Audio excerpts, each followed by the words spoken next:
Baik, selamat pagi Bapak, Ibu, dan rekan-rekan sekalian. Bagaimana kabarnya? Semoga kita semua sehat walafiat ya. Ya, baik. Saya ucapkan selamat bergabung di webinar series yang diadakan oleh KMFB bekerjasama dengan IJMA. Ya, baik Bapak, Ibu sekalian. Tidak terasa kita sudah memasuki di series yang ke-34 dengan tema Customer Perspective, Putting Customers at the Center of Strategy. Baik Bapak Ibu sekalian, tidak terasa kita di series yang 34 ya. Bagi Bapak Ibu yang ingin melihat seri-seri sebelumnya, bisa untuk dilihat melalui channel YouTube KMMB karena di situ telah terupload dari series yang awal-awal seperti itu.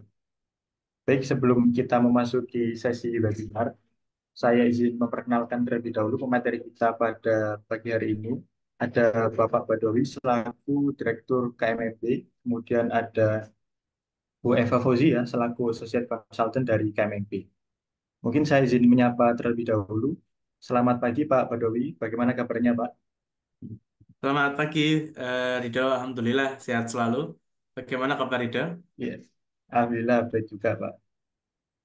Saya izin menyapa juga untuk materi yang kedua ada Bu Eva Fauzia. Selamat pagi Bu Eva, bagaimana kabarnya? Selamat pagi, ya selamat pagi Ridho. Alhamdulillah sehat. Iya, Alhamdulillah. Oke, baik Bapak Ibu sekalian, di webinar kali ini kita akan membahas ya lebih dalam lagi terkait dengan segmentasi pasar, lalu bagaimana perspektif pelanggan, lalu bagaimana agar target pelanggan dapat mendukung profitabilitas suatu perusahaan. Mungkin kita langsung saja ke pemateri yang pertama kepada Pak Badowi, saya persilakan. Baik, terima kasih Rido. Selamat pagi Bapak Ibu semuanya. Saya sapa dulu peserta webinar di series ke-34 di pagi hari ini. Tidak terasa series yang kita diskusikan ya terkait dengan corporate strategi sudah di pertemuan ke-34 ya. Ini kalau perkuliahan ini sudah berapa semester ini, Rido? Biasanya satu semester itu ada 14 pertemuan ya. Ini udah 1 tahun berarti ya perkuliahannya. Baik, Bapak Ibu kita lanjutkan di series saat ini kita melanjutkan diskusi tentang balance scorecard ya. Di pertemuan sebelumnya kita membahas tentang aspek keuangan. Nah, pada pagi hari ini kita akan mengupas lebih detail, lebih mendalam pada konteks adalah perspektif customer. Nah, pada perspektif customer ini kita bisa melihat bahwa setiap perusahaan ini memiliki nature atau behavior yang beragam, ya. Ada kalau kita perhatikan bisnis yang sifatnya B2B sama B2C tentunya berbeda, ya, tentunya berbeda.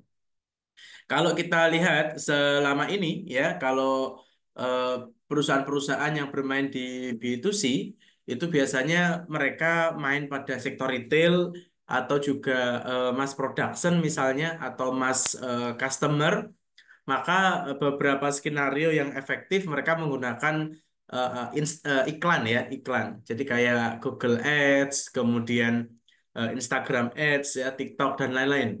Karena untuk customer yang sifatnya B2C itu kita mencari channel yang bisa langsung direct kepada end user kita ya. Tapi bagaimana ketika kita menjalankan bisnis yang itu sifatnya adalah B2B, business to business?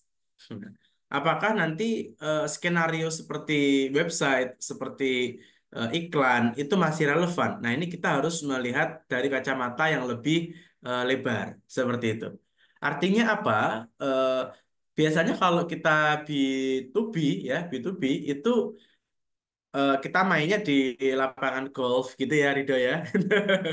Kita main golf sama direksi-direksinya, sama komisaris ya, sama pemegang saham dan lain-lain. Ya. Atau kalau perbankan biasanya untuk target yang wholesale ya, ya kita bermain sama beberapa pengusaha-pengusaha seperti itu. Jadi antara satu strategi dengan strategi yang lain ya itu tentunya akan berbeda. Kita bicara misalnya customer retensi ya, customer retention. Maka juga berbeda-beda. Kalau kita lihat industri perbankan itu misalnya biasanya kalau direksinya ulang tahun gitu ya, datang berkunjung, ngasih karangan bunga gitu ya. Mengucapkan selamat ulang tahun seperti itu. Dan ini satu skenario yang cukup efektif ya untuk mengawal supaya uangnya tidak ditaruh di deposito bank lain gitu, Rido. Tapi kalau kita bermain sektor B2C, customer kita banyak sekali gitu ya. Customer kita banyak sekali. Tidak mungkin kita melakukan hal yang serupa.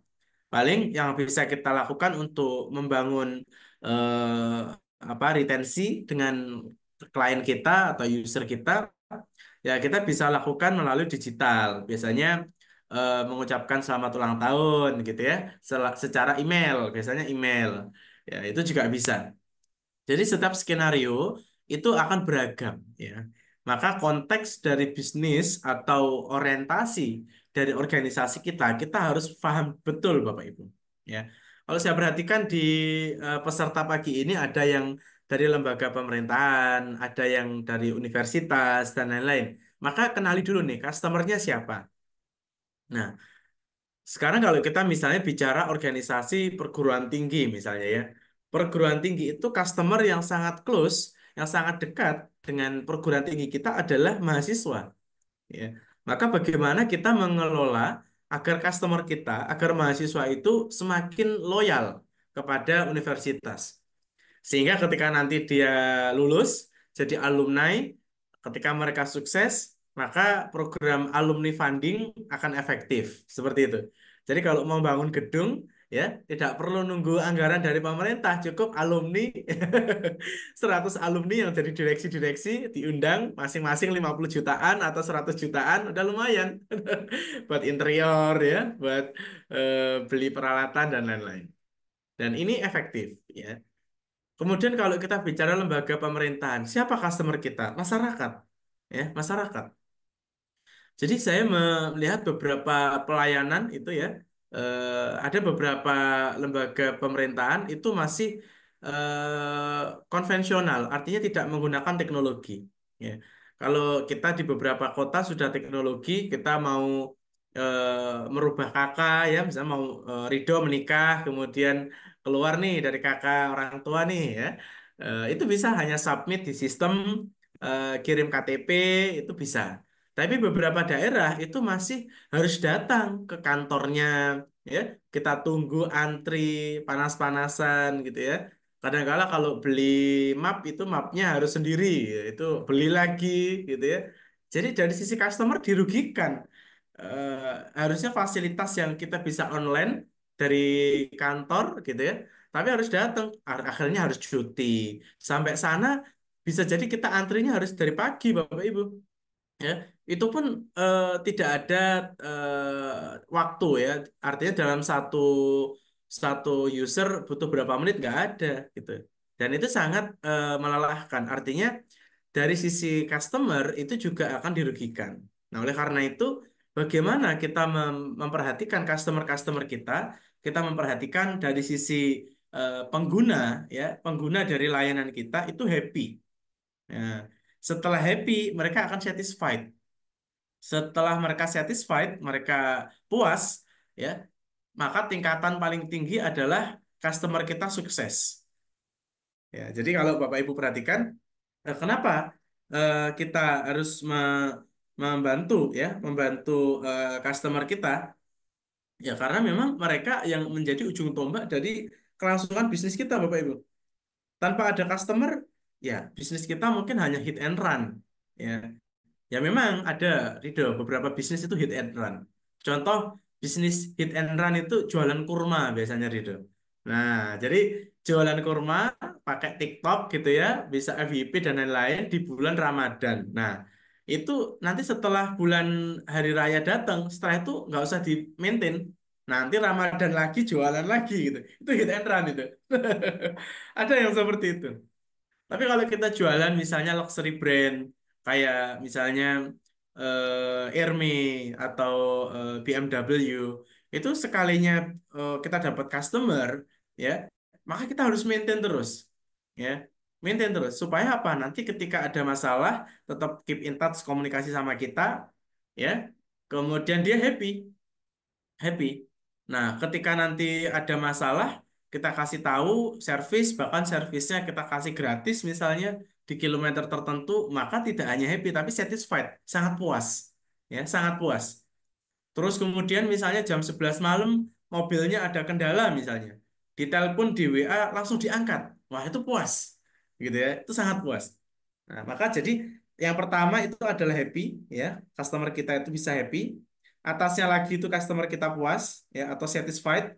Atasnya lagi Bapak Ibu itu adalah sukses. Nah, jadi pengguna mobil BMW kita mau meeting sama klien ya pakai BMW, wah prestisnya naik Rido. Karena prestisnya naik, kontrak-kontraknya dealnya lancar. Nah, itu sukses berarti. Ya, itu sukses. Nah, tadi kembali ke eh, eh, beberapa perusahaan yang B2C. Ya, B2C, misalnya pengguna apa? Kalau kita lihat biasanya saya lihat perhatikan di TikTok itu ada orang live 24 jam jualan baju gamis ya. Jualan kerudung. Nah, ini mungkin Eva juga salah satu target marketnya. Jualan kerudung. Kalau misalnya kerudungnya itu dipakai nyaman, harganya affordable, Eva bisa happy gitu ya. Terus ternyata kerudung itu ketika dipakai tidak menimbulkan masalah di rambut ya. Tidak ada ketumbe, nggak ada berkeringat, wah menjadi lebih puas karena tidak ada masalah ya. Tidak perlu ke salon untuk merawat gitu. Terus ternyata dengan menggunakan kerudung tersebut bisa lebih profesional look sehingga dalam bekerja lebih profesional ya, maka dia akan sukses. Nah, ternyata jualan kerudung pun atau gamis pun bisa bikin customer kita sukses, gitu. Nah, ini penting, ya. Seringkali logika kita hanya selesai happiness, customer happiness. Setelah happy, belum tentu puas, belum tentu sukses, ya. Ini ada satu contoh kasus, Bapak Ibu. Jadi di Taiwan itu ada namanya perusahaan semikonduktor, ya Taiwan Semiconductor Manufacture (TSMC). Hampir semua brand itu semikonduktor atau chipnya itu diambil dari Taiwan. Suatu ketika perusahaan itu mendapatkan produk specification, misalnya dari iPhone, ya dari Apple, dari Samsung, dari Nokia dan lain-lain. Mereka kirim spek, kemudian perusahaan chip semikonduktor ini membuat produk sesuai dengan spesifikasi, harganya bisa lebih affordable, mereka happy. Ya, mereka happy. Kemudian Mr. Morris Chang selaku dirut di perusahaan chip tersebut, dia melihat bahwa kesuksesan perusahaan semikonduktor ini itu harus selaras dengan kesuksesan user kita. Bayangkan ketika mereka menggunakan chip dari Taiwan, kemudian iPhone ya setahun rusak. Nah, mereka nggak akan puas. Memang happy, ya. Pertama happy, speknya kita penuhi, harganya kita kasih diskon, mereka puas. Tapi kalau produk iPhone, produk Samsung itu setahun rusak, maka mereka nggak akan puas. Maka dalam membuat produk, kita harus reliable-nya jangka panjang, sehingga klien kita akan puas. Ternyata produk kita nggak rusak-rusak seperti itu. Nah, suatu ketika Morris Chang berpikir bahwa kenapa kita harus selalu memenuhi spesifikasi dari user kita. Mereka happy, mereka puas. Tapi belum tentu ya apa yang mereka inginkan itu yang sebetulnya mereka butuhkan. Ya, belum tentu yang mereka butuhkan. Sehingga apa? TSMC perusahaan chip itu bertransformasi yang awalnya adalah manufaktur company Bapak Ibu, itu berubah menjadi service company.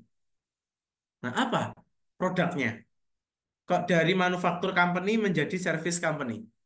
Maka mereka merubah paradigma bisnis ya. Mereka memberikan konsultansi. Nah, kita bicara sama iPhone. iPhone DNA-nya adalah kalau di pasar Asia Tenggara, terutama di Indonesia, itu dianggap sebagai kelas sosial tertentu gitu ya. Padahal kalau saya waktu di Taiwan, iPhone tuh ya barang biasa, nggak ada kelas sosialnya gitu ya. Di Eropa apalagi ya biasa aja gitu ya. Tapi di Indonesia ini kelas sosial itu terasosiasi sama produk ya. Nah, akhirnya apa?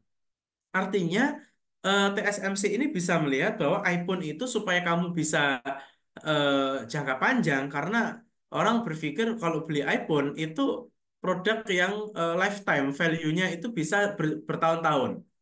Maka ketika iPhone itu mengirimkan produk spesifikasi ke pabriknya TSMC, dia tidak serta-merta menerima, tapi memberikan konsultansi. Ya, kalau speknya itu langsung diterima dan diproduksi, maka itu manufaktur company. Tapi kalau perusahaan chip itu memberikan saran, harusnya speknya itu seperti ini. Oh, kita punya inovasi nih, kita habis riset supaya lebih reliable, pakai speknya kayak gini. Gimana, setuju apa tidak? Maka di situ ada service yang dia berikan. Maka ketika produk chip itu dipakai oleh iPhone, iPhone menjadi produk yang reliable-nya jangka panjang, ya durability-nya jangka panjang, tidak ada masalah, dan iPhone bisa menjadi top of mind di bidang gadget, maka iPhone bisa sukses. Nah, itulah yang kita maksud sebagai sukses, customer success. Ya. Kemudian beberapa produk dari Tiongkok, ya, beberapa brand gadget dari Tiongkok, itu memang strateginya adalah jangan lama-lama ini apa namanya umurnya. Karena kalau produknya ini jangka panjang, maka mereka nggak akan beli produk kita lagi, gitu ya. Maka produk-produk di China, beberapa provider itu memang didesain hanya 1 tahun 2 tahun. Setelah itu rusak. Supaya apa? Beli lagi. Nah, beli lagi kita dapat recurring revenue. Kita mendapatkan pendapatan lagi. Maka ya ketika mereka pesan chip, itu bukan produk yang sama dengan iPhone, Bapak Ibu. Tapi memang didesain itu produknya rusak 1 sampai 2 tahun. Harganya pasti akan murah. Ya. Kenapa begitu? Karena ada satu penelitian bahwa generasi-generasi muda, ya anak-anak yang saat ini mungkin masih SMA atau masih semester 1 kalau kuliah, itu anak-anak yang tipe customer yang mudah bosan. Nah, kalau mudah bosan, itu menggunakan barang yang tidak rusak-rusak jangka panjang, itu nggak suka. Nah, jadi paling 1 tahun ganti, 2 tahun ganti. Maka kalau demikian, nah ngapain kita bikin produk dengan durability yang cukup panjang, ya? Maka seperti itu. Jadi based on target. Maka memahami target customer kita itu sangat penting ketika kita bicara customer itu sebagai center of strategy, ya. Seperti itu. Jadi kalau misalnya produk mobile phone itu targetnya adalah generasi yang lahir tahun 80-an atau 70-an, itu kalau nggak rusak, Rido, itu nggak ganti-ganti, Rido. Kalau nggak rusak, nggak ganti-ganti. Tapi kalau generasi yang lahir di atas tahun 2000, tahun 2005 misalnya, wah itu kalau bisa ada produk baru, beli lagi, seperti itu. Ya, karena beda karakter. Maka memahami customer itu sangat penting jika kita menempatkan customer sebagai pusat dari strategi kita. Seperti itu. Oke, itu pendahuluan dari saya, Rida. Mungkin bisa dibantu ke slide berikutnya. Nah, jadi kita harus melihat suatu ketika kita berbisnis, ya, kita berbisnis bahwa customer perspektif itu sangat penting karena kita melihat setiap strategi yang kita butuhkan untuk memenuhi ekspektasi dari pelanggan kita, Bapak Ibu, itu tidak bisa dipukul rata. Ya, itu tidak bisa dipukul rata. Suatu ketika kita bicara misalnya motor Harley, Harley Davidson, ya. Dia membuat produk yang sangat bagus, harganya mahal. Berbeda sama kendaraan-kendaraan dari Jepang yang harganya affordable, tapi secara kualitas ya ya sesuai lah ya seperti harganya atau seperti kebutuhan orang pada umumnya. Suatu ketika kembali ke cerita Harley Davidson itu, dia berjualan cukup gagal ya suatu ketika. Kemudian dia memahami sebetulnya customer perspektifnya Harley itu seperti apa sih gitu ya. Nah, tidak sengaja mereka berpikir bahwa Harley ini motor gede, ya. Motor gede itu bukan motor yang dipakai berangkat dari rumah ke kantor, ya. Misalnya Rido ini berangkat dari rumah ke kantor pasti ya pakai motor-motor metik gitu ya. Bensinnya yang lebih ekonomis ya, tidak boros. Nah, akhirnya produsen Harley akan tahu bahwa pengguna Harley ini bukan orang-orang yang berangkat ke kantor. tapi orang-orang yang suka petualangan. Misalnya Rido mau apa namanya berkeliling gitu ya dari Jakarta ke Labuan Bajo misalnya. Wah, seru ini ya, seru. Maka Harley cocok. Nah, untuk eh, memahami tujuan ya, memahami tujuan yang spesifik itu bahwa Harley ini untuk para orang-orang yang suka suka touring, maka waktu itu karyawan-karyawan top manajemen sebelum dia berangkat ke kantor ya, semua disuruh pakai Harley berangkat ke kantor, tapi nggak boleh langsung ke kantor itu. Harus keliling-keliling dulu. Nah, misalnya rumahnya Rido di Kuningan gitu ya. Terus kerjanya di SCBD misalnya. Nah, kalau langsung kan paling cuma 15 menit ya paling. Tapi nggak boleh. Dari Kuningan harus ke Depok dulu, muter, sampai muter ke Bekasi, muter ke BSD, misalnya begitu ya baru ke SCBD sehingga apa masyarakat akan tahu oh ternyata kalau kita keliling pakai motor gede ini lebih menarik ternyata nah sehingga menjadi sukses maka target spesifik customernya adalah orang-orang yang suka touring. Nah kalau kita jualan motor gede seperti Harley Davidson kira-kira target segmen pasarnya siapa nih? Apakah segmentasinya itu adalah mahasiswa ya atau kayak kita bicara segmentasinya adalah eh, bapak-bapak ya yang sudah misalnya jenuh dengan dunia kerja sehingga kalau Sabtu Minggu dia harus liburan atau ibu-ibu yang kalau Sabtu Minggu suka arisan misalnya begitu maka yang paling cocok adalah bapak-bapak yang kalau Sabtu Minggu jenuh mereka butuh liburan dan itu liburannya touring entah ke gunung ya keluar kota sama teman-temannya sama geng misalnya ya. Sehingga memahami itu sangat penting. Sehingga kita bisa memetakan sebetulnya core measurement groupnya apa sih dari bisnis kita, ya. Core measurement groupnya apa? Apakah tadi saya sudah menyinggung di awal, apakah kita fokus pada kepuasan, ya? Maka kalau kita bicara kepuasan, ya kita servis dengan baik, gitu ya. Waktunya ulang tahun, misalnya Rido ulang tahun gitu ya. Hobinya adalah main golf, ya kita kasih kado stick golf, ya satu klub gitu misalnya. Ya kita kita ngeluarin duit, anggaplah 50 juta untuk ngasih hadiah ke Rido dalam bentuk stick golf, supaya apa? Puas. Kan kita puas. Sehingga nanti kalau Rido mau nambah motor Harley-nya, ya ke kita lagi gitu ya. Tidak pindah ke kompetitor kita. Seperti itu. Tapi ini harus kita ketahui, apakah memang eh, pengukurannya adalah hanya kepuasan, atau pengukurannya kita bicara pangsa pasar. Ya. Biasanya pemain-pemain baru, Bapak Ibu, itu fokusnya di pangsa pasar. Ya.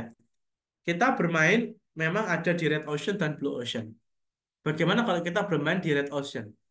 Kita anggap kita baru masuk ya, kita masih entry point, kita hanya mendapatkan 3% market share misalnya.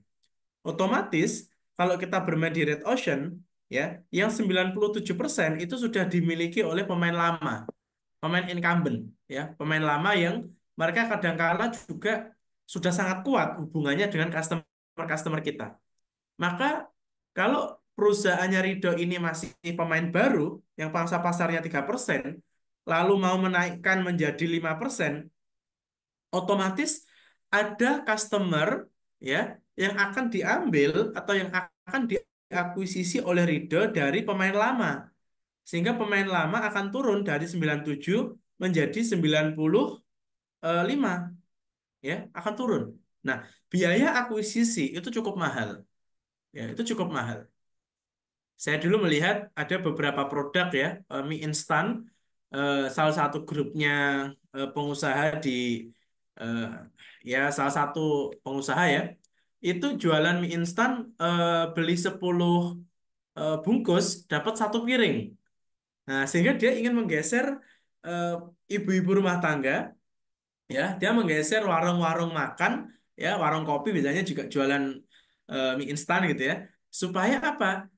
Bergeser dari mie instan Indo-Indo itu ke yang mie instan yang rasanya sedap, misalnya begitu. Dengan apa? Biaya akuisisinya itu diwujudkan dalam bentuk produk piring. Ya, seperti itu. Nah, ini adalah akuisisi. Jadi kalau tujuan kita pangsa pasar, maka strategi yang kita gunakan adalah bagaimana pangsa pasar kita bisa meningkat. Mulai dari produk bundling, ya beli 10 dapat piring misalnya. Atau juga kita memberikan suntikan insentif keuangan kepada penjualnya. Ya. Biasanya perusahaan-perusahaan rokok melakukan itu, Rido. Jadi saya lihat di sebuah warung kopi gitu ya, loh kok yang dijual cuma merek A gitu, merek B nggak dijual. Ternyata dalam 1 minggu atau 1 bulan, ketika dia bisa menjual berapa slot produk tersebut, mereka dapat untung dari penjualan margin produk, tapi juga dapat fresh money untuk memaintain customer supaya pangsa pasarnya tidak turun atau bahkan lebih naik lagi. Seperti itu. Maka kalau kalian apa Ridho lihat di beberapa warung kelontong itu ada stiker atau spanduk namanya SS apa ya SSG ya, strategic bisnisnya gudang garam eh, strategic bisnis SBGG atau apa itu saya lupa nih. Itu seperti itu ya karena bicaranya adalah pangsa pasar ya atau kita fokusnya grupnya adalah retensi pasar. Kalau retensi adalah kita mempertahankan supaya dia tidak pindah ke lain hati ya. Misalnya perusahaannya Rido sudah pakai payrollnya bank A gitu ya. Ya, payrollnya pakai bank A. Kemudian Rido ingin melakukan back to back services gitu ya untuk debt skenario-nya di perusahaan. Kita ingin hutang. Ternyata interestnya atau suku bunganya cukup tinggi. Nah, Rido karena payroll-nya, depositonya di bank A itu, maka punya bargaining power. Ya sudah, kalau saya dikasih bunga cukup tinggi, saya akan pindahkan apa namanya deposito saya, payroll saya ke bank B, misalnya begitu. Ya, maka pasti biasanya banknya nggak mau. Dikasih produk spesial gitu ya, dikasih produk-produk yang lebih menarik, back to back-nya lebih menarik. Nah, itu adalah supaya Ridho tidak memindahkan dananya ke bank lain, itu retensi pasar. Ya, jadi kita harus lihat dulu sebetulnya pengukuran kita pakai pengukuran apa. Ya, apakah kita akan fokus pada kepuasan, ataukah fokus pada pangsa pasar, ataukah fokus pada retensi pasar, seperti itu. Nah, kalau kita bicara korporat strategi, ya, untuk pangsa pasar, memang yang saya ceritakan tadi kan cukup sulit ya, Rido ya. Kita mengakuisisi customer supaya dari 3% naik menjadi 5%. Tapi kalau kita bicara korporat strategi, yang kita akuisisi bukannya pasar, Rido, yang kita akuisisi pesaing kita ya sehingga kita punya 3%, pesaing kita ada yang sudah punya pangsa pasar 10%, ya sudah perusahaan ini aja kita beli sahamnya sehingga itu akan lebih efektif. Itu yang dilakukan Indofood yang di Timur Tengah. Jadi ketika Indofood mau jualan mie instan di Timur Tengah, di sana sudah ada pemain incumbent yaitu Pine Hill Group.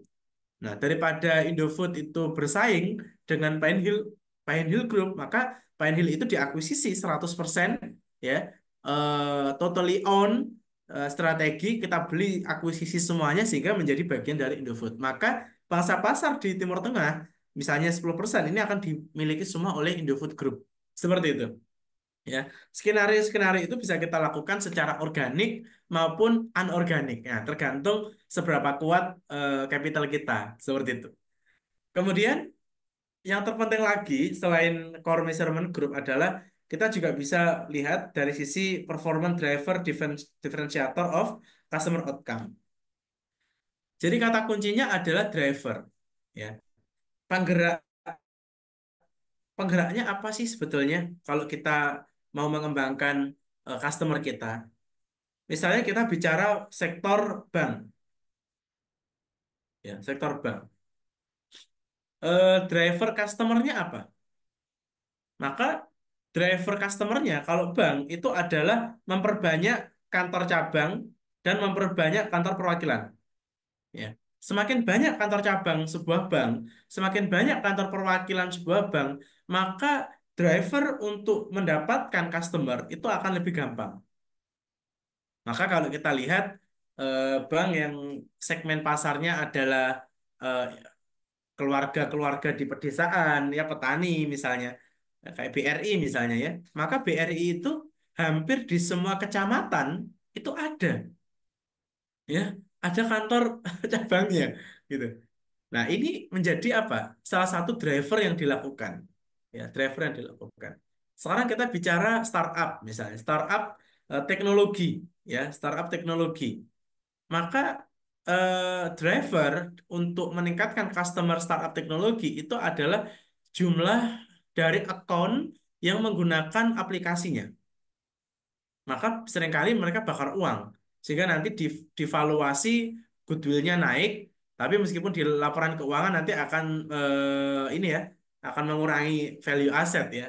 Tapi itu jadi salah satu opsi yang cukup menarik. Ketika kita fokus pada customer, Bapak Ibu bisa temukan drivernya apa sebetulnya, penggeraknya apa. Seperti itu, Rida. Saya kembalikan ke Rida. Ya, baik. Terima kasih Pak Badawi. Eh, ada hal penting tadi Pak yang saya catat ya, bahwasanya sebelum mencapai kesuksesan customers itu kita harus ketahui dulu atau kita harus kenali dulu siapa customernya gitu ya. Setelah itu baru kita memperhatikan bagaimana agar customer ini happy, kemudian bagaimana customer ini puas dan hingga mencapai kepuasan seperti itu ya Pak. Nah, tadi Betul. juga telah disinggung juga terkait dengan core segment group.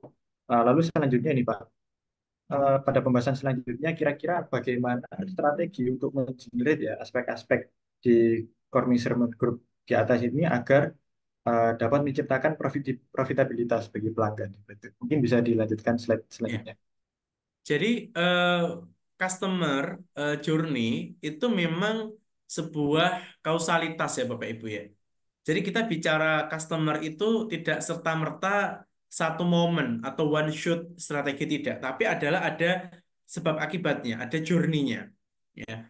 Maka kalau kita bicara mau improving market share, pertanyaan berikutnya bagaimana caranya? Apakah market share ini adalah one shot consequence atau ini ada satu rentetan peristiwa yang bisa melatar belakangi sehingga market share kita itu bisa meningkat? Ya. Maka dalam slide ini kita melihat bahwa market share itu didorong ketika kita bisa melakukan akuisisi pasar. Ya, tadi saya sampaikan dari 3% menuju ke 5%, artinya market share kita meningkat, maka salah satunya adalah kita mengakuisisi customer dari perusahaan incumbent kita, ya, perusahaan kompetitor yang sudah sukses di sektor itu. Yang kedua, kita mengelola customer retention. Ya. Jadi kalau kita 3%, maka 3% ini adalah customer retention kita, Bapak Ibu. Kita kawal. 3% ini jangan hilang. Dan customer akuisisi ini adalah 2% tambahannya. Ya. Tambahan 2% ini kita ambil dari kompetitor kita yang kita akuisisi. Ya. Tapi jangan dulu kita bicara customer akuisisi dan customer retention ketika kita belum mampu mencari titik atau mencari cara bagaimana proposisi nilai dari perusahaan kita ini bisa membuat customer kita puas. Ya. Kata kuncinya adalah membuat customer kita satisfied dulu. Baru kalau customer kita satisfaction, kata customer kita puas, kita bisa mempertahankan market share yang sudah existing dan bisa merebut pangsa pasar dari kompetitor kita. Nah, oleh karena itu dengan runtutan peristiwa ini maka bisa dikatakan market share kita akan bisa meningkat. Ya, market share kita akan terus meningkat. Kemudian ketika kita bisa melihat customer retention kita ini kita pertahankan 3%, maka profit perusahaan juga akan terkawal dengan baik. Kita mengakuisisi customer dari kompetitor kita, maka customer profitability juga akan meningkat. Ya, kita bisa memberikan kepuasan kepada customer kita, maka profitability juga akan meningkat. Seperti itu. Sehingga kita bisa perhatikan bahwa kata kunci yang utama seperti yang kami sampaikan di awal tadi adalah satisfaction. Bahkan kalau perlu, Bapak Ibu bisa pastikan customer sukses. Ya. Apakah pengguna layanan kita itu sudah sukses? Karena kesuksesan customer kita adalah kesuksesan perusahaan kita. Ya. Bayangkan ketika pengguna mobil BMW atau Mercy, dia gagal atau dia bangkrut bisnisnya, Rido, tidak sukses. Kira-kira ada yang beli mobil BMW lagi nggak, Rido? Ya, jadi eh, ada seri 1, seri 2, seri 3 sampai seri ke-7 mereka beli ya karena mereka sukses. Kenapa mereka bisa sukses? Apakah produk kita berkontribusi terhadap kesuksesan user kita? Nah, ini harus kita telusuri. Ya, kalau perlu kita lakukan market research analysis. Ya. Kalau produk kita itu menjadi bagian dari kesuksesan customer kita, produk kita bagian dari kesuksesan user-user kita, maka kita bisa pastikan bisnis kita akan sustain dari generasi ke generasi berikutnya. Seperti itu. Ya. Oke, berikutnya. Ya, baik, terima kasih Pak Ya, Putu. Artinya bahwa kesuksesan customer ini adalah kesuksesan perusahaan kita gitu ya. betul. Oke, mungkin bisa dilanjutkan ke slide selanjutnya. Nah, sekarang kita coba lakukan mapping ya Bapak Ibu ya. Kita lakukan mapping. Customer itu memang tidak semuanya memberikan profit kepada kita. Ada customer yang justru menjadi liability bagi perusahaan kita. Tapi jangan salah, customer yang menjadi liability bagi perusahaan kita di masa depan itu juga bisa menjadi profit center kita. Ya. Contoh, kita bicara perbankan. Ya. Kita ada satu contoh kasus perbankan, ya, kita kasih KUR misalnya, ya kredit tanpa agunan misalnya. Suatu ketika bisnisnya semakin sukses, ya semakin sukses, maka kredit scoringnya makin bagus, dia bisa pinjam uang di bank lebih banyak lagi, maka akan semakin profitable, ya. Resiko gagalnya lebih rendah, sehingga CKPE-nya bisa berkurang gitu ya. Sekarang yang menjadi masalah di mana-mana CKPE-nya cukup tinggi kalau kita bermain di UKM, ya. Makanya kayak BRI turun, bank apa BTN Syariah turun gitu ya. Nah, CKPE-nya turun, banyak CKPE-nya. Nah, jadi kita petakan, customer kita itu dari sisi profitability, apakah profitable atau tidak profitable, Bapak Ibu. Ya. Lalu dari sisi eh, customer target kita, apakah itu yang kita target atau yang tidak kita target. Ya.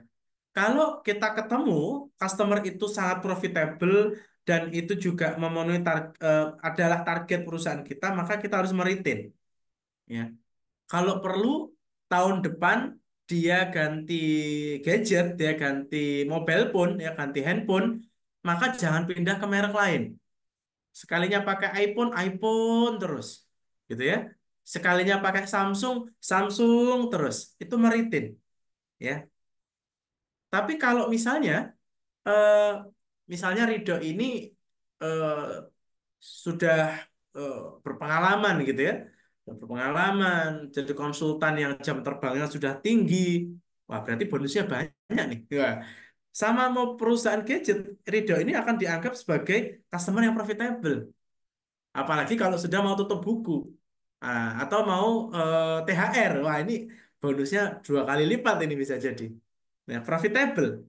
Maka kalau selama ini Rido pakai Samsung, ternyata yang kita bicarakan adalah iPhone, ya, maka sama iPhone akan dimonitor. Kapan ini salesnya iPhone bisa masuk ke Rido gitu, supaya pindah dari Samsung ke iPhone, dimonitor terus, ya. Misalnya eh, hari ini muncul boba gitu ya, kamera-kamera yang cukup banyak. Kemudian misalnya iPhone bisa memberikan satu servis eh, foto ya yang sangat-sangat mikro. Ya, kita memfoto semut, semutnya kelihatan sangat besar kayak raksasa gitu. Nah, di produk Samsung yang dipakai Rido misalnya belum bisa, misalnya begitu ya. Maka salah satu skenario monitor itu adalah diberikan edukasi itu, fitur-fitur baru itu, supaya nanti berpindah. Nah, sehingga Rido akan dimonitor terus, ya. Nah, atau biasanya yang sering terjadi di sekitar kita itu kartu kredit Rido biasanya. Nah, kalau Rido ini BI checkingnya bagus, ya, sudah menggunakan kartu kredit bank pertama, ya bank A misalnya ya, maka biasanya bank B atau bank C, bank D itu juga akan telepon menawarkan kartu kredit. Karena Anda sudah masuk dalam monitornya mereka, Rinda. Maka hati-hati ya Bapak Ibu ya, kalau belanja-belanja dimintai nama lengkap, nomor HP, kalau perlu nggak usah dikasih. Karena itu bisa data privasinya akan tercemar kemana-mana. Ya hati-hati. Itu kalau profitable. Nah, misalnya ini Ridho masih sekolah, gitu ya, masih kuliah. Wah, Ridho kalau masih kuliah belum punya pendapatan nih. Berarti Ridho unprofitable nih. Gitu. Tapi kalau Ridho itu targetnya Samsung misalnya ya, target maka ditransform. Ya. Atau yang sering kali saat ini terjadi adalah Microsoft ya. Microsoft itu kalau tahu mahasiswa itu memang tidak profitable. Dia belum punya uang, misalnya gitu. Tapi dia ditarget untuk menggunakan produknya eh, Windows. Maka caranya bagaimana? Dia membuat produk-produk KW, ya, yang biasanya di pojokan komputer itu ada apa namanya tanda watermarknya itu loh. Kalau kita pakai Windows yang nggak ori kan, nah itu sama Microsoft dibiarkan. Karena apa? Suatu saat suatu saat customer ini akan bisa ditransformasi ketika dia lulus. Nah, ketika Ridho lulus, maka akan ditawarkan produk-produk Windows yang ori. Seperti itu. Canva yang ori, misalnya begitu. LinkedIn yang premium. Nah, ini transformasi. Sudah ditarget, sejak jadi mahasiswa sudah ditarget, yang mulai dari unprofitable ketika ditransform, maka dia akan menjadi profitable dan akan kita retain. Ya. Tapi ketika mahasiswa itu misalnya Ridho pakai Windows ya, atau Linux misalnya, Pakai atau Windows Pak saya. Windows ya, misalnya pakai Windows, ya. Kemudian eh, saat menjadi mahasiswa, ini kita bicara 3 tahun yang lalu ya Ridho ya. Misalnya Ridho 3 tahun lalu jadi mahasiswa, Ridho ini tidak profitable. Kalau kita bicara Mac ya, misalnya kita bicara Mac OS-nya, tidak profitable. Kemudian Ridho ini juga bukan targetnya Apple. Maka Apple harus mereplace. Berarti Ridho bukan target dari Apple. Maka ganti ke Eva, misalnya begitu. Nah, Eva ini mahasiswa yang dia dapat banyak funding, dapat beasiswa dari BI, dari apalagi itu perusahaan-perusahaan besar ya, atau bahkan dari ASEAN Development Bank, dari LPDP, wah macam-macam nih beasiswanya misalnya. Maka di replace yang awalnya mentarget yang tidak apa yang awalnya itu Apple itu mentarget yang para pekerja kantoran misalnya, dia Eva sebagai mahasiswa bukan menjadi target ya, tapi bisa menjadikan replace pergantian dari Ridho tadi yang sama-sama awalnya tidak profitable bisa di replace menjadi profitable karena mendapatkan beasiswa. Misalnya begitu. Ya. Maka Bapak Ibu, kategorisasi metrik ini itu sangat penting. Ya. Hari ini customer kita ada di transform, bisa jadi tahun depan dia akan kita bisa retain. Ya. Hari ini customer kita kita jadikan metrik monitor, tahun depan bisa kita retain. Maka kita harus selalu keep in touch dengan customer kita. Ya, memang cukup challenging ya. Kalau kita bermain B2B, customer account kita cukup sedikit. Kita bisa secara berkala memonitor. Tapi kalau B2C, nah ini yang agak challenging ya.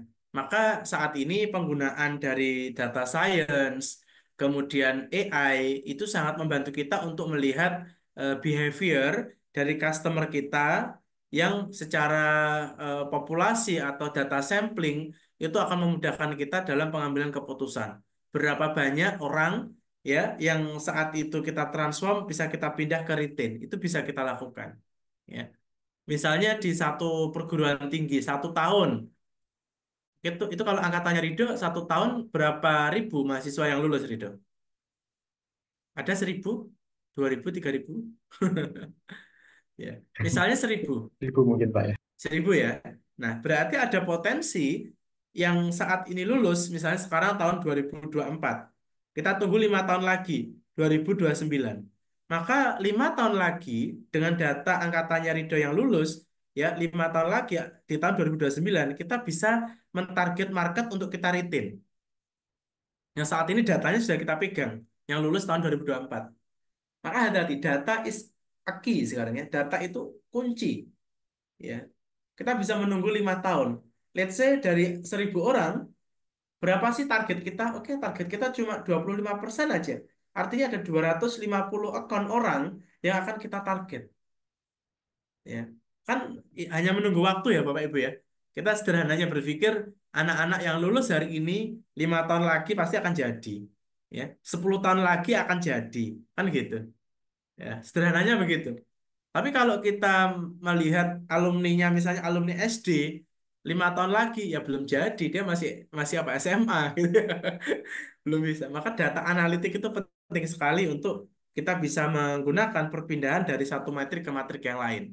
Seperti itu, Ridho. Saya kembalikan ke Ridho. Ya, baik, terima kasih Pak Badawi. Artinya bahwa tidak semua customer itu profitable ya, ada juga yang unprofitable gitu. Dan juga di sini Betul. dapat kita ketahui bahwasanya bagaimana strategi yang dapat dilakukan, apakah retain, apakah transform, apakah monitor, dan juga apakah harus melakukan replace seperti itu. Baik, untuk selanjutnya, sebelum kita lanjut ke materi selanjutnya ya, akan ada break sebentar, ada beberapa informasi yang akan saya sampaikan seperti itu. Baik, Bapak Ibu sekalian, jika ingin mengetahui ya layanan dari KMFB secara detailnya, Bapak Ibu bisa kunjungi sosial media KMFB, ada website, YouTube, Instagram, dan juga TikTok. Bapak Ibu bisa follow, like, dan juga subscribe gitu ya. Kemudian untuk Bapak Ibu sekalian dan juga rekan-rekan, saya ingatkan untuk mengisi link absensi ya, agar dapat mendapatkan sertifikat. Link absensi telah dibagikan oleh melalui chat Zoom. Kemudian bagi Bapak Ibu yang telah memiliki pertanyaan, bisa dikirim melalui chat Zoom atau nanti jika memungkinkan bisa on mic dan juga on kamera seperti itu. Baik, mungkin bisa di-share oleh tim.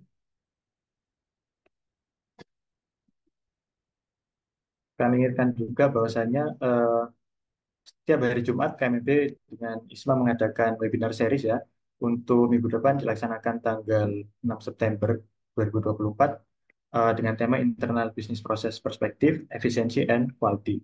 Untuk minggu depan akan disampaikan oleh Bapak Muhammad Badawi dan juga Ibu Siti Paulina, dan yang akan menjadi moderator adalah Ibu Tiara Fitriani. Selanjutnya, bagi Bapak Ibu yang mungkin terlewat di materi-materi selanjutnya, bisa bisa dilihat melalui channel YouTube KMMB seperti itu. Untuk minggu depan kita sudah memasuki di series yang ke-35. Bagi Bapak Ibu mungkin ingin screenshot dipersilahkan atau juga bisa dilihat melalui eh, sosial media KMMB seperti itu. Baik Bapak Ibu sekalian, setelah tadi kita membahas ya disampaikan oleh Pak Badawi terkait dengan customer core, perspektif dan juga pertimbangan dan lain sebagainya. Eh, Selanjutnya, kira-kira bagaimana nih strategi untuk mengukur atau meningkatkan customer value ya, agar lebih optimal. Nah, selanjutnya kepada Bu Eva Fauzia, saya persilahkan. Baik, terima kasih Pak Rido untuk waktunya. Oke, sebelumnya tadi kan sudah dijelaskan ya sama Pak Badawi mengenai customer core measurement group yang terdiri dari market share, customer satisfaction, retensi, akuisisi, dan lainnya. Nah, selanjutnya kita akan membahas mengenai measuring customer value proposition atau biasa kita kenal dengan proporsi nilai pelanggan. Nah, dalam dunia bisnis yang semakin kompetitif ini di mana banyak bisnis ataupun banyak perusahaan itu berlomba-lomba buat jadi nomor satu atau nomor terdepan di Indonesia ataupun bahkan di internasional gitu. Setidaknya mereka bukan hanya menjadi nomor satu, setidaknya mereka tuh bisa tumbuh di antara kompetitif yang sangat cepat ini kan dengan memahami dan juga menerapkan customer value proposition ini adalah kunci untuk perusahaan itu bisa membedakan produk atau layanan yang kita tawarkan, yang perusahaan tawarkan dari pesaing dan juga tentunya kedepannya itu untuk menciptakan hubungan jangka panjang dengan pelanggan atau biasa kita sebut dengan loyalitas, di mana customer satisfaction itu juga tadi udah dijelasin kalau dari customer satisfaction itu nanti akan berpengaruh kepada profitabilitas atau kepada retensi, dan yang terakhir juga mengarah kepada market share seperti itu. Nah, proporsi nilai ini mencakup dari berbagai aspek, mulai dari produk atau service atribut, yang kedua ada image ataupun reputasi, dan yang terakhir ini adalah relationship. Nah, ketika elemen ini dikelola secara kolektif, tentunya ini akan membuat persepsi pelanggan terhadap nilai yang kita tawarkan oleh bisnis kita. Tadi juga udah dijelaskan ya, di sini ada value. Value ini terdiri dari 3 kategori, ada produk atau service attribute, ada image, sama relationship. Nah, untuk produk atau service attribute ini sebenarnya bukan hanya terdiri dari functionality, quality, price, sama time, tapi itu juga tergantung dari layanan yang kita tawarkan. Namun di sini saya ingin menjelaskan keempat indikator itu yang mana bisa mencakup secara keseluruhannya. Yang pertama, kalau kita bahas tentang produk atau service atribut ini tentunya mencakup dari berbagai elemen atau produk atau layanan tergantung dari apa yang kita tawarkan kepada pelanggan, atau bisa disebut dengan juga fitur dan karakteristik yang bisa membedakan produk atau layanan perusahaan dari pesaing yang tentunya dapat memenuhi kebutuhan ataupun keinginan pelanggan seperti itu ya. Yang pertama ada functionality, di mana functionality atau fungsionalitas ini melihat sejauh mana produk atau layanan ini memenuhi kebutuhan dan harapan, setidaknya ini harapan atau kebutuhan dasar pelanggan. Produk atau jasa yang memiliki fungsionalitas yang tinggi secara efektif, tentunya mereka bisa dibilang mampu ya memecahkan masalah ataupun mampu untuk memenuhi kebutuhan yang sebelumnya itu udah diinginkan oleh pelanggan. Contoh, sekarang udah banyak tentang home cleaning service, mungkin sudah banyak yang dengar juga home cleaning service, di mana dari home cleaning service ini kan menawarkan layanan-layanan yang banyak, misal kayak mereka menyediakan pembersihan sofa, pembersihan kasur, atau pembersihan seluruh rumah. Itu bahkan ada juga yang bisa membersihkan lemarinya, isi-isinya, merapikan isi-isinya. Nah, itu artinya home cleaning service ini mampu memberikan fungsionalitas yang tinggi seperti itu. Atau juga ketika perusahaan itu membutuhkan atau juga ketika pelanggan itu membutuhkan layanan pembelian sofa yang mendalam, pemberian sofa, contoh kayak ada noda membandel, fungsionalitas ini diuji dari kemampuan teknisi dari pegawainya tersebut untuk menghilangkan noda. Kalau emang seandainya itu bisa hilang tanpa mengotorkan atau merusak sofanya, itu bisa aja memberikan fungsionalitas atau yang nanti kedepannya itu akan memberikan kepuasan kepada pelanggan seperti itu. Jadi kalau konteks dalam contoh ini, fungsionalitas layanan itu bisa dilihat dari kemampuan teknisi dalam menangani berbagai jenis permasalahan atau jenis pekerjaan pembersihan. Yang kedua ini juga dari fleksibilitas waktu, di mana kalau home service sendiri kan kita tahu ya, itu kita bisa menentukan waktu atau kapan home service cleansing ini bisa ke rumah kita seperti itu. Yang kedua ada kualitas. Kualitas ini kita melihat dari tingkat kepuasan pelanggan yang terhadap performa produk ataupun layanan. Nah, konteks ini kualitas sering jadi persepsi pasar ya, persepsi merek di pasar. Contoh kayak ada PT Paragon, Wardah. Wardah ini kan emang udah dikenal banget sebagai produk yang halal. Ini produk halal tuh apa sih maksudnya? Seperti kan. Jadi karena ada kata halal itu bisa menarik konsumen-konsumen Muslim terutama ya di Indonesia seperti itu.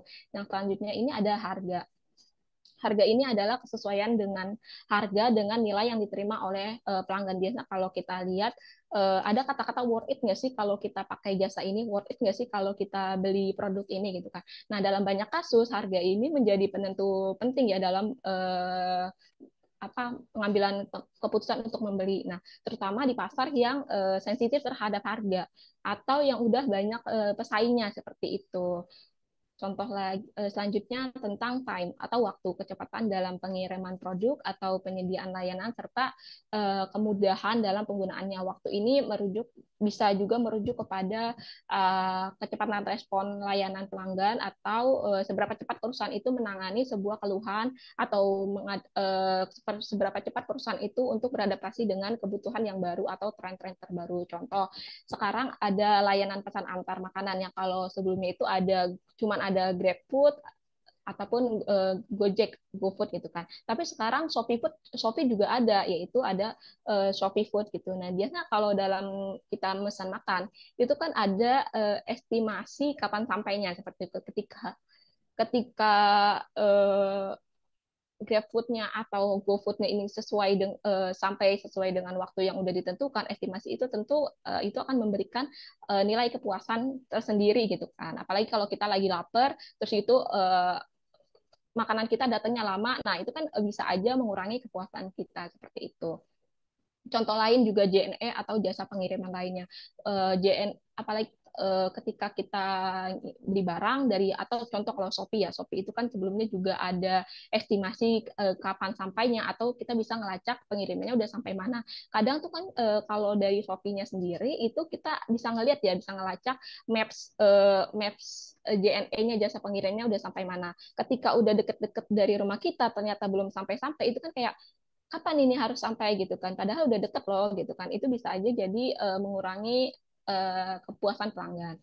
Selanjutnya ini ada image atau reputasi ini mengarah kepada bagaimana sebuah merek, sebuah nama itu dipandang oleh pelanggan, yang seringkali mencerminkan persepsi publik terhadap merek yang kita buat gitu kan. Nah, tentunya perusahaan juga harus berlomba-lomba ya untuk membuat image atau reputasi yang baik. Nah, yang mana citra ini atau image atau reputasi ini bisa dibangun dari berbagai cara. Contoh dari kualitas produknya itu bagaimana, layanan pelanggan yang baik itu bagaimana. Contoh kalau di bank-bank itu kan ada customer service ya, CS yang ada di depan. Nah, dia itu kan layanannya itu mulai dari tampilan, cara bicaranya, bahkan gestur tubuhnya itu bisa dipandang ya sama customer untuk melihat kepuasannya. Kalau seandainya bicaranya ngangong-ngangong, maksudnya bicaranya tidak lancar ataupun pakaian atau gesturnya tidak mengenakan, itu bisa aja mengurangi kepuasan pelanggan.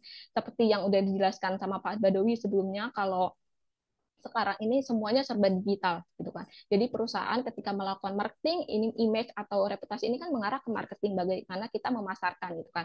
Marketing kita itu boleh aja dibagus-baguskan terkena mengenai produk ataupun layanan, tapi kita juga harus tahu batasan, jangan over marketing gitu atau menjanjikan over janji, yang mana ketika kita udah pakai atau kita sudah membeli produk itu namun tidak sesuai dengan marketing atau yang kita tahu gitu kan, itu kan bisa aja mengurangi kepuasan kita seperti itu kan.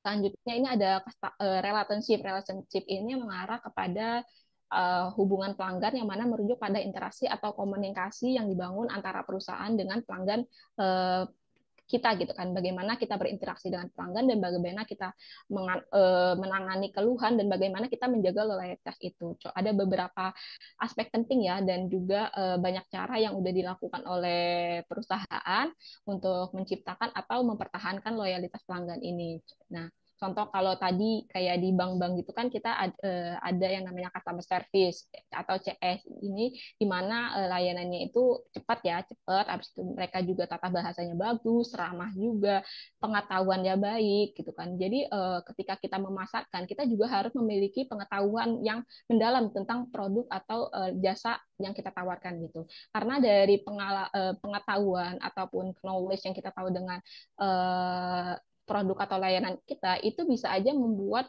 perusahaan itu puas, karena ketika customer atau nasabah itu bertanya-tanya tentang produk, kita bisa mampu menjawabnya dengan baik, menanganinya dengan baik, dan itu bisa aja bisa menambahkan kepuasan. Tapi ekspresi muka, bahkan kalau di CS itu juga diperhatikan ya, ekspresi mukanya itu bagaimana. Kalau seandainya jutek atau mukanya nggak enak, itu bisa aja memberikan pengalaman yang negatif bagi nasabahnya seperti itu. Contoh lagi kayak program-program loyalty yang udah banyak dilakukan oleh perusahaan, itu kita pakai contoh Alfamart ya. Alfamart ini kan udah banyak yang tahu juga. Nah, kita tahu kalau Alfamart itu punya program namanya kartu member, yang mana kartu member ini banyak manfaatnya. Kayak pertama ada diskon, ada point reward. Point reward ini di mana ketika member Alfamart itu membeli belanja itu mereka bakal dapat poin reward dengan berupa voucher potongan harga ataupun cashback atau bahkan produk gratis seperti itu. Atau bisa dari program kartu kartu member ini bisa jadi benefit dalam undian berhadiah atau mereka bisa mendapatkan diskon dan penawaran menarik dari merchandise yang bekerja sama dengan Alfamart seperti itu. Intinya ketiga ini terutama di bagian relationship itu kita harus memberikan experience yang baik gitu kan, experience yang bagus untuk customer. Nah, karena dari sini itu akan menentukan atau bisa dibilang dengan langkah akhir dari customer untuk tetap stay ataupun out seperti itu. Mungkin bisa dibalik. Ya, terima kasih. Artinya tidak kalah menarik ya yang disampaikan Bu Eva tadi, bahwasanya terdapat 3 kategori atau atribut yang mana itu dapat dikombinasikan untuk menciptakan value ya bagi customer. Di antaranya tadi ada product or service attribute, kemudian ada image, kemudian ada customer relationship gitu ya. Kemudian untuk selanjutnya, tadi juga Bu Eva telah memberikan sedikit contoh ya. Nah, langkah baiknya mungkin kita beri satu contoh lagi gitu ya Bu Eva ya, agar Oke. lebih dapat dipahami seperti itu. Bisa dilanjut slide selanjutnya. Oke, ini ya saya pakai contoh Wardah ya, karena Wardah udah paling fenomenal. Wardah juga udah banyak yang tahu, udah banyak yang tahu masyarakat. Yang pertama dari produk atau service atributnya sendiri, ini Wardah bisa dikenal dengan brand kosmetik yang halal. Artinya Wardah ini dikenal sebagai brand kosmetik yang mampu menawarkan produk-produk yang halal dan berkualitas. Mereka itu bukan hanya nyediain dari perawatan wajah atau make up, tapi mereka juga menawarkan perawatan tubuh seperti itu. Selain selain harganya yang menjangkau, artinya harganya itu bisa dijangkau oleh kelas menengah ataupun sampai ke bawah. Wardah ini juga kualitasnya nggak kalah bagus itu kan, halal halal ini. Sedangkan kalau dari segi halalnya itu halal ini maksudnya apa? Dimana kalau produknya Wardah itu artinya mereka itu udah bahan-bahannya ingredientnya itu sudah teruji secara klinis dan tentunya nggak ada udah tidak ada kandungan yang membahayakan seperti itu kan. Contoh selanjutnya tentang kualitas ya. Seperti yang tadi udah dijelaskan, Wardah ini benar-benar ngejaga kualitas produknya meskipun harganya yang terjangkau, mereka itu mampu apa ya, selalu melakukan inovasi. Ada aja inovasi inovasi mereka setiap tahunnya atau bahkan setiap bulannya mereka ada inovasi dari produk-produk yang udah mereka terapkan gitu kan, dan juga bahan-bahannya ataupun ingredients yang ada di dalam kandungan produk itu juga aman untuk kulit. Contoh Wardah ini menggabungkan teknologinya dengan bahan-bahan tradisional yang efektif, contoh kayak aloe vera, vitamin C itu yang mereka pakai untuk produk skincare mereka. Sedangkan selanjutnya ada harga terjangkau. Nah, harga Wardah seperti yang kita tahu udah banyak loh make up ataupun perawatan wajah, perawatan tubuh itu yang harganya tuh tinggi banget gitu kan. Tapi di sini Wardah itu menawarkan harga yang kompetitif untuk produk yang berkualitas, tapi kualitasnya juga nggak kalah bagus gitu. Artinya produknya Wardah ini bisa diakses dari berbagai lapisan gitu, mulai dari bahkan dari kelas atas, menengah sampai ke bawah itu bisa mengakses atau bisa membeli produk Wardah itu. Selanjutnya untuk waktunya untuk gerai dan toko online-nya ini Wardah ini memastikan bahwa produk atau jasanya ini bisa diakses di seluruh Indonesia. Distribusinya juga tersebar merata, bukan merata, setidaknya distribusinya itu udah ada di kota-kota besar seperti itu kan. Ada dari melalui berbagai saluran seperti e-commerce atau ada gerai fisiknya juga. Selanjutnya ada image-nya, image atau reputasi yang tadi sudah saya jelaskan. Bagaimana marketing Wardah? Yang pertama itu local pride. Pasti Wardah itu sering sekali apa ya, memunculkan kata local pride ataupun kata halal, di mana Wardah dalam membangun citranya sebagai brand kosmetik yang halal dan terpercaya, tapi mereka juga inovatif. Identitas kata halal itu juga salah satu branding Wardah yang dilakukan oleh Wardah, dan juga bahkan di uh, foto-foto mereka ataupun model-model mereka itu juga berhijab gitu kan, dalam iklan-iklan promosi produknya. Selain itu Wardah juga aktif melakukan kampanye-kampanye sosial dan kegiatan SCR, di mana sebenarnya dalam memarketing itu bukan hanya dilihat dari produk-produk kita aja, tapi juga memarketing dari kampanye-kampanye sosial dan juga kegiatan CSR, di mana nanti kampanye sosial ataupun kegiatan CSR ini tentunya mampu ya untuk meningkatkan atau memperkuat reputasinya sebagai brand gitu kan, brand yang artinya brand peduli sama lingkungan, peduli sama komunitas seperti itu. Contoh kampanye sosial dan juga CSR yang udah dilakukan oleh Wardah, itu sebelumnya itu Wardah itu emang udah aktif melakukan kampanye kampanye sosial ataupun kampanye lingkungan, tapi pernah ada di tahun 2019 mereka itu melakukan kampanye yang bertujuh pada Wardah Inspiring Movement. Nah, atau disebut dengan BIM. BIM ini menaungi 4 bidang CSR kayak pendidikan seperti beasiswa ataupun pelatihan guru.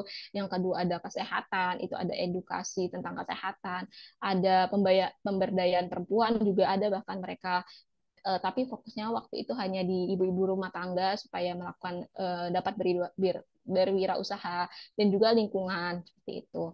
Jadi CSR ini kita nggak bisa menganggap remeh ya, CSR atau Customer Social Responsibility, di mana Customer Responsibility itu bisa menjadi tingkat kepuasan customer gitu kan, atau bisa membuat persepsi publik terhadap merek yang ingin kita tawarkan. Selanjutnya ada relationship. Relationship ini Wardah melakukan engagement terhadap media sosial. Wardah ini benar-benar aktif ya dalam melakukan sosial medianya. Artinya sosial medianya itu dibentuk bukan hanya untuk memasarkan aja, tapi mereka juga aktif berinteraksi dengan konsumen melalui platform digital, bukan hanya di Instagram, bukan hanya di Twitter, tapi mereka juga aktif di TikTok dan lain-lainnya. Dan itu bisa menjadi salah satu cara untuk mempertahankan relationship ini. Yang kedua, mereka juga ada komunitas gitu kan. Komunitas ini fungsinya bukan hanya untuk uh, men-share tentang Wardah aja, tapi komunitas itu juga di apa ya, banyak keuntungannya seperti kayak ketika ada kegiatan CSR yang tadi ataupun dapat produk-produk terbaru atau mereka mau launching. Nah, yang pertama kali dilakukan oleh Wardah itu adalah melalui komunitas seperti itu. Jadi komunitas ini bisa menjadi apa ya, salah satu cara untuk mempertahankan relationship itu seperti itu. Uh, untuk core customer-nya di sini kita bisa lihat kalau customer measure-nya itu bisa dilihat dari customer loyalty. Customer loyalty bisa dilihat dari mana? Bisa dilihat dari peningkatan penjualan produk-produknya atau peningkatan mereknya seperti itu. Ada juga market share, di mana Wardah ini pernah menempati posisi pertama pada top brand kosmetik pada kuartal 2 tahun 2022 kalau tidak salah, di mana Wardah di bawah naungan PT Paragon ini dia itu mampu menempati posisinya pertama dengan market share sebesar 7,6%, dan itu udah lumayan bagus ya kalau kita lihat itu. Yang ketiga ada customer satisfaction survey. Surveinya itu bisa melalui komunitas itu, yang mana tadi komunitas itu bukan hanya sekedar untuk memasarkan, tapi Wardah ini juga melakukan survei kepada komunitas seperti itu, dan juga survei kepada masyarakat yang lainnya seperti itu. Mungkin saya balikan ke Pak Rido. Ya, baik, terima kasih Bu Eva. Dari contoh yang diberikan dapat memperdalam lagi gitu ya pemahaman terkait topik kita pada pagi hari ini. Dan nampaknya dari penyampaian materi tadi sudah paket lengkap gitu ya, mulai dari definisi segmentasi pasar, kemudian strategi-strategi yang perlu dilakukan, hingga contoh penerapan dalam suatu perusahaan gitu. Nah, baik Bapak Ibu sekalian, tidak terasa kita sudah memasuki di sesi Q&A. Selanjutnya saya persilahkan ya bagi Bapak Ibu yang ingin bertanya. Mungkin di sini sudah ada beberapa pertanyaan yang masuk ya. Dari Bu Junita, apakah berkenan untuk on mic, on cam?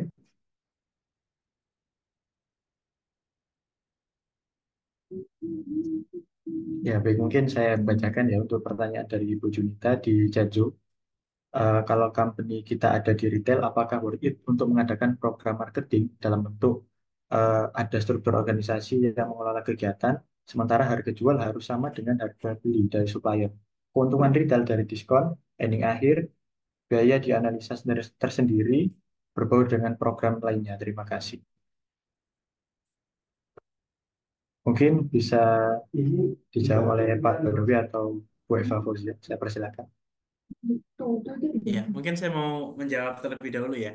Nah, kita eh, Bu Junita mungkin bisa di chat ya, karena kalau nggak bisa on mic, ini posisi perusahaan retailnya itu sebagai apa di dalam hulu hilir.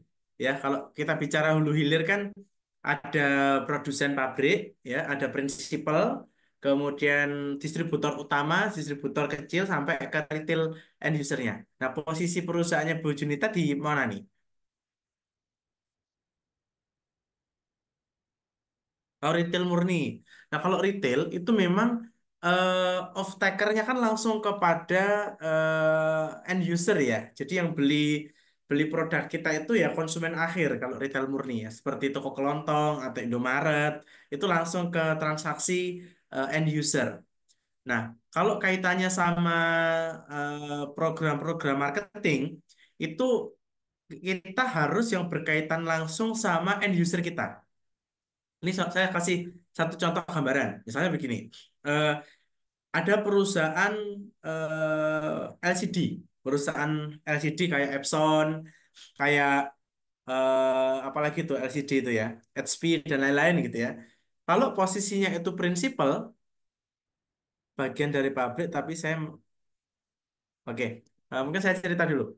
Jadi kayak Epson ya, HP bagian LCD. Kalau posisi perusahaan kita ada di prinsipal, maka prinsipal itu tidak berjualan langsung ke end user, tidak berjualan langsung ke KMMB, tidak berjualan langsung ke Rido kan gitu. Kalau prinsipal itu adalah mengawal supaya brand kita itu bisa dikonsumsi oleh masyarakat pada umumnya sehingga semua bisa mencari produk kita di toko-toko elektronik terdekat. Maka salah satu skenario yang bisa kita lakukan jika kita prinsipal adalah kita kerjasama sama pemangku kepentingan atau pemangku kebijakan yang membutuhkan LCD. Misal, sekarang ada program digitalisasi untuk SD, SMP, SMA, misalnya begitu ya. Maka siapa yang kita dekati? Ya kementerian. Kementerian, maka di kementerian itu ada anggaran ya, ada anggaran untuk belanja peralatan-peralatan elektronik. Nah, di peralatan elektronik itu ada katalog produk yang bisa dibeli supaya kualitasnya bagus, tidak gampang rusak, maka seperti Epson, HP, seperti itu. Maka nanti sekolah-sekolah di seluruh Indonesia itu kalau mau pengadaan beli LCD yang dicari adalah Epson dan dicari HP di toko-toko elektronik di sekitarnya. Seperti itu. Tapi nggak ada transaksi langsung ke prinsipal. Prinsipal nggak jualan langsung, ya. Sehingga nanti ketika banyak SD, SMP, SMA yang mencari LCD Epson di Surabaya, di Jakarta, di Depok, di Bali, Denpasar, Makassar, maka penjualan retail end user itu akan meningkat. Kalau diakumulasi penjualan prinsipal dalam satu negara juga akan meningkat. Nah, sekarang bagaimana strategi yang dilakukan untuk distributor utama? Ya, kalau tadi prinsipal, kita MOU, kita bikin katalog produk dan lain-lain, bikin iklan ya di televisi, sehingga reader kalau lihat televisi lah LCD-nya bagus itu, pengen beli itu, datang ke toko terdekat ya, ke mall terdekat, misalnya begitu. Kalau distributor, bisnisnya adalah menjamin biaya logistik bisa turun ya. Kemudian menjamin permintaan dari toko-toko elektronik di berbagai kota itu bisa terpenuhi sesingkat-singkatnya dan komunikasi dengan pabrik. Maka bicaranya adalah cost. Ya, strategi program marketingnya adalah mengedukasi secara direct ya ke pemilik-pemilik toko, ya mengkomunikasikan program-program garansi ke pemilik toko. Kemudian menjaga komunikasi dengan baik kepada distributor, kepada pabrik misalnya, kepada prinsipal agar pembayarannya bisa kita tunda, gitu ya. Jadi kita bisa dapat uang cash dari toko-toko elektronik, tapi kita ngambil barangnya bayar termin setahun sekali aja, misalnya begitu. Maka cash manajemennya akan diputar, return earningnya akan bagus. Nah, lanjut kepada sektor end user, retail, toko elektronik. Maka program marketingnya adalah bagaimana semenarik mungkin untuk menciptakan permintaan ketika orang lewat atau orang nyaman datang ke kita. Misalnya, Rido dari perusahaan KMMB lagi cari LCD. Sekarang Rido buka Instagram. Wah, muncul iklan LCD toko di Mall A. Nah, itu tugasnya end user. Tugasnya toko-toko elektronik. Bikin iklan yang langsung ke transaksi sales penjualan. Kemudian Rido datang, disambut sama salesnya, dikasih air minum, duduk. Kalau perlu, ini ada kopi Pak, mau espresso, mau apa latte, ada semua. Itu kenyamanan ketika Rido datang ke tokonya. Kemudian setelah belanja, tim salesnya memberikan edukasi, Pak, ini nanti garansinya double-double, Pak. Ada garansi toko, garansi pabrik, garansi distributor. Waktu Rido pulang, ditanya, Pak, ini nanti dibawa langsung, Bapak bawa kardus berat ini, atau saya antar, Pak, gratis. Nah, jadi strategi marketingnya beda lagi. Seperti itu. Nah, jadi kita harus lihat, karena marketing ini kan hulu hilir ya, end to end ya. Kita harus tahu posisi posisi perusahaan kita ada di mana, dan strateginya juga berbeda-beda. Seperti itu. Hmm. Bu Junita ini eh, kita retail pembelian dari distributor, jasama pembelian dari prinsipal distributor. Nah, seperti itu. Nah, jadi tadi Bu Junita, kalau memang pembeli langsungnya itu adalah customer akhir, ya, ya lakukan skenario-skenario seperti tadi. Jadi semakin ke bawah itu semakin spesifik, karena langsung ke people-nya. Tapi semakin ke atas itu kalau di dalam marketing ada namanya upper the line, ya upper the line. Tapi kalau semakin ke konsumen akhir itu below the line, spesifik. Contoh Rido kalau misalnya ke Surabaya jalan-jalan dari Tugu Pahlawan mau ke Tunjungan Plaza gitu ya. Maka di salah satu perempatan itu ada Videotron besar Le Mineral. Nah, ini saya bukannya promosi, cuman bicara data aja di lapangan, gitu ya. Ada Le Mineral. Maka yang iklan Le Mineral di Videotron besar itu bukan distributor, itu bukan retail end user, tapi adalah prinsipal. Jadi semua orang yang lewat akan lihat Le Mineral, sehingga ketika haus, di pikirannya terdengar, teringat Le Mineral, sehingga cari Indomaret terdekat beli Le Mineral. Seperti itu. Tapi kalau Indomaretnya jualannya AC-nya harus dingin ya. Ada pembayaran lewat e-wallet, semakin bagus terus semakin enak, nyaman kayak gitu. Jadi strateginya beda-beda. Jadi kita masuk di prinsipal. Jadi semakin ke atas itu upper the line ya, general kita kawal, semakin ke bawah itu semakin below the line, semakin spesifik. Hmm.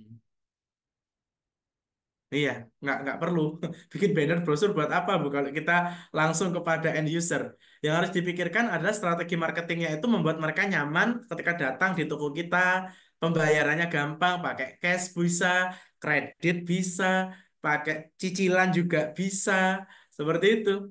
Kalau misalnya brosur, ya sifatnya adalah brosur-brosur elektronik, pakai Instagram Ads, Google Ads, kayak gitu. Kerjasama sama merchant, sama Indosat, misalnya ada Rido lewat depan toko kita, dapat SMS dari Indosat, diskon 5% kalau belanja hari ini, ya kayak gitu kan biasanya.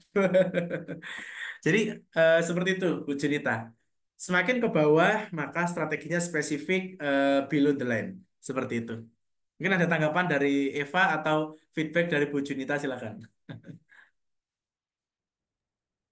Iya, saya persilakan. Barangkali ada tambahan dari Bu Eva atau ada feedback dari Bu Junita ya.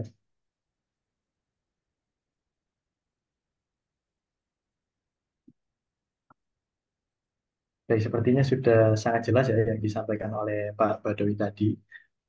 Baik, selanjutnya Bapak Ibu mungkin masih ada yang mau bertanya. Oh, ini ada feedback nih Pak, Pak dari Hmm. Bu Junita. Meskipun banner atau brosur menunjukkan lokasi dibeli produk di perusahaan kita. Nah, kalau banner brosur lokasi itu lebih baik pakai elektronik aja, Google Maps, kita share gitu. Jadi biasanya iklan teknologi kita klik langsung ke WA, WA dikasih Google Maps kita, nggak ada biaya, biayanya biaya iklan, Bapak Ibu, Bu Junita. Kalau bannernya isinya Google Maps, itu kayaknya sudah ketinggalan zaman deh, seperti itu. Dan kita tidak bisa mengukur konversi. Kalau tadi di materi yang saya sampaikan itu ada namanya customer profitability. Itu kita harus mengukur berapa cost yang kita keluarkan untuk nyetak banner sama orang yang datang ke toko kita karena banner kita. Nah, itu profitable apa tidak? Jangan sampai orang datang ke toko kita itu kan bukan karena banner kita, karena faktor lain. Nah, di dalam riset ada istilahnya co-founding effect atau co-sporus effect. Ya, jadi antara uang yang kita keluarkan harus kembali dalam bentuk uang juga, gitu. Sederhananya kita belajar dari orang-orang yang suka mancing ikan, Rido. Nah, mancing ikan itu ya, kita kasih umpan tuh di kail kita, maka yang kembali nanti ikan. Ya. Jangan sampai kita lempar umpan di kail kita, tapi ikannya datang karena melompat ke kita. Jadi ini co-founding effect-nya terlalu besar. Artinya apa pakan ya, pakan ikan yang kita lempar itu tidak berpengaruh kepada perolehan ikan di keranjang kita. Seperti itu. Oke, mudah-mudahan cukup bermanfaat Bu Junita, sukses untuk perusahaannya. Ya, baik, terima kasih Pak Badawi. Dari Bu Junita sepertinya sudah cukup ya. Baik Bapak Ibu sekalian, karena sudah tidak ada pertanyaan lagi, mungkin kita sebelum akhiri kita baiknya sesi foto terlebih dahulu. Saya persilahkan bagi Bapak Ibu jika berkenan bisa menyalakan kameranya gitu ya. Oke, sambil menunggu mungkin saya reminder lagi bagi Bapak Ibu yang belum mengisi link absensi bisa diisi. Untuk linknya sudah di-share oleh tim melalui chat Zoom ya. Dan bagi Bapak Ibu jangan lupa untuk mengikuti webinar series ke-35 di Jumat depan yang akan datang, yang akan disampaikan oleh Bapak Badawi dan juga Bu Cindy Paulina.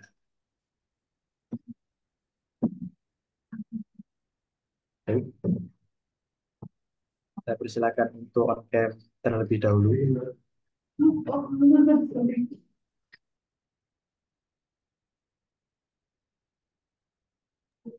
Mungkin saya mulai ya dari slide pertama. Saya itu satu, dua, tiga. Baik, untuk slide kedua, saya itu satu, dua, tiga. Baik, untuk slide ketiga, saya itu satu, dua, tiga.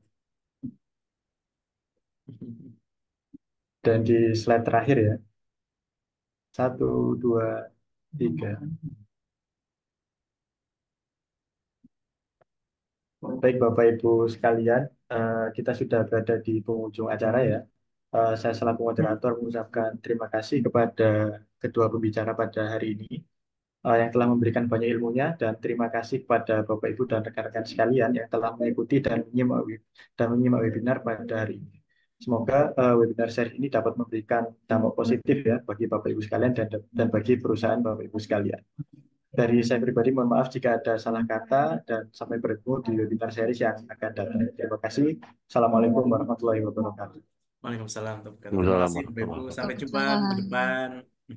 Terima kasih semuanya.